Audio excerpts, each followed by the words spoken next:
Let's be honest about something no one in the Trump administration wants to admit. The people who say, make America great again, who say they want to put America first, are doing the exact opposite. Because you can't put America first while cheering on a war that destroys another country and sends millions of refugees pouring into the West, including into the United States. Every single war we fight or fund comes with a refugee crisis attached. Every missile we send, every regime we help topple, every airstrike we applaud, it doesn't stay over there. It comes back in the form of migrants fleeing collapsed cities, ruined economies, and endless chaos. And yet the people, often the MAGA crowd, screaming to close the borders, are often the same ones cheering for this war. And the liberal Democrats, by the way, who decry the rise of right-wing populism in Europe, which is a direct reaction to the migration crisis, well, they, of course, support war too. Well, you can't bomb Iran one day, then complain about illegal immigration the next. You can't send weapons to Israel or start World War III and then act confused when our borders are overwhelmed and our communities are stretched thin. Donald Trump campaigned in 2016 on ending endless wars. He was right. But now he's backing Israel to the hilt, surrounding himself with war hawks, talking about strikes on Iran, and refusing to stand against the people pushing us into another regional disaster. That's not America first. That's neocons first. That's Israel first. And if we go down this path again, it's not going to make America great. It's going to break us. So let's look at the facts, not the spins, not the slogans. Let's look at the actual history of what happens when America gets involved in another Middle Eastern war. The Iraq War from 2003 to well, actually, let's back up. Let's go ahead and back up a little bit further back from there. Let's go ahead and look at the when we toppled Iran the first time around. What happened there? Over 50,000 Iranians fled to the U.S. after the fall of the Shah in 1979. Today, over 500,000 Iranians have resettled into the United States, many from that wave and from subsequent waves. And after the recent Israeli strikes on Tehran, over 100,000 Iranians have already fled major cities just within the last few days. So if war breaks out, conservative estimates are that about 2 to 5 million Iranians could be displaced in the first year alone. And where do you think they're going to go? Where are they going to go? Their families. We have 500,000 Iranians already in the United States. So they have family members. They're going to reunite. They're going to bring their families into the United States. You don't want all those refugees? You don't want all those migrants? How about you stop cheering for war? The Iraq War, from 2003 to 2011, there were over 4 million Iraqis who were displaced. 2 million fled abroad. 130,000 of those were resettled in the United States between 2007 and 2014. So a lot of those Iraqis went into Europe. And a lot of you talk about, oh, look at Europe. We don't want to become the next Europe. Look at what's happening to them. The UK is not even recognizable anymore. I'm hearing this all the time. Europe isn't recognizable. It's no longer Europe because of all these migrants that have flooded in. Well, that is because our Iraq war, which Europe supported, which they probably shouldn't have in hindsight, it's their own fault. They shouldn't be supporting our wars. But then again, we've got all of our bases in their territories. We've got NATO. They don't really have a choice. America could just wage war with Europeans at any time, and we're already on their soil. So they have to pretty much do whatever we say.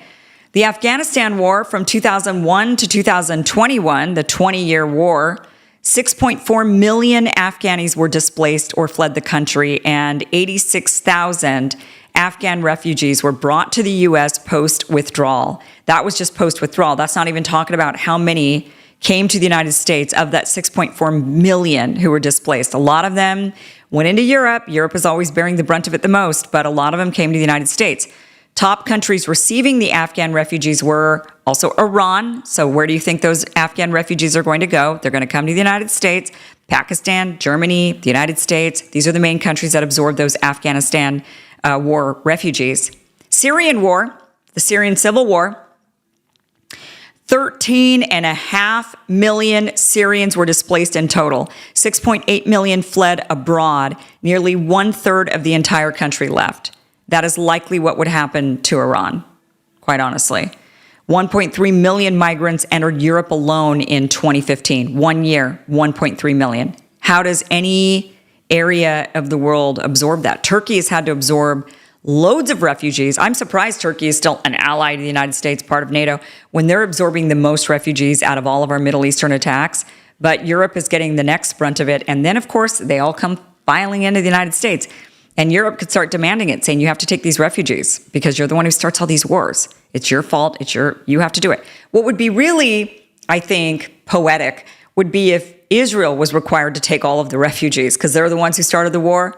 You start the war, you absorb the refugees. Suddenly they get, I don't know, how many millions of Iranians do they say are going to flee? They think 2 to 5 million could be displaced in the first year alone. How about we put them all in Israel? And then suddenly Israel is no longer a Jewish state, right? But at least it'd be Middle Eastern, and you get all these really nice Iranians and really great food.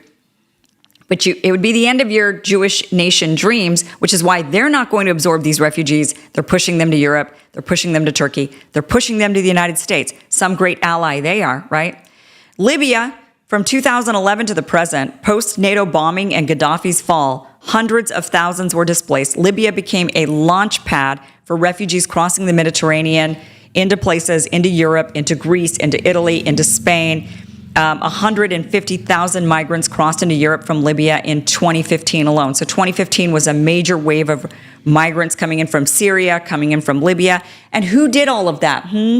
Which was the country that was at fault for that? And by the way, these two countries were on the list of Israel's 7, right? They had the list of 7 countries they wanted to topple in a period of time. So yes, maybe directly the United States was more involved with these countries' failures or the falling of the regimes in these countries or their leadership in these countries. But these were the targets of Israel. We did the dirty work because we act as the big, mean, bully brother. So we're doing the dirty work for them, but it's their plan. We're just enacting it, and it's creating this refugee crisis all across Europe, into Turkey, and into the United States. And they don't take a single refugee. They don't take a single refugee. So U.S.-linked wars just since 2001. So this doesn't go all the way back to, like 1974. My family came to the United States as Vietnamese refugees. I'm not at all diminishing refugees themselves. I understand exactly why refugees flee. And refugees, from my experience coming from a refugee family, is refugees don't want to leave their countries. They preferred to be in their countries if they could. They wanted to stay. They stayed as long as they could. And then the collapse came. They were worried about the new government, and they left. And they talk about often going back. But at the end of the day, you can't go back. My family talked all the time about, well, when we go back to Vietnam, when we move back to Vietnam, when we move back to Vietnam. They wanted to go back. They didn't want to stay in the United States.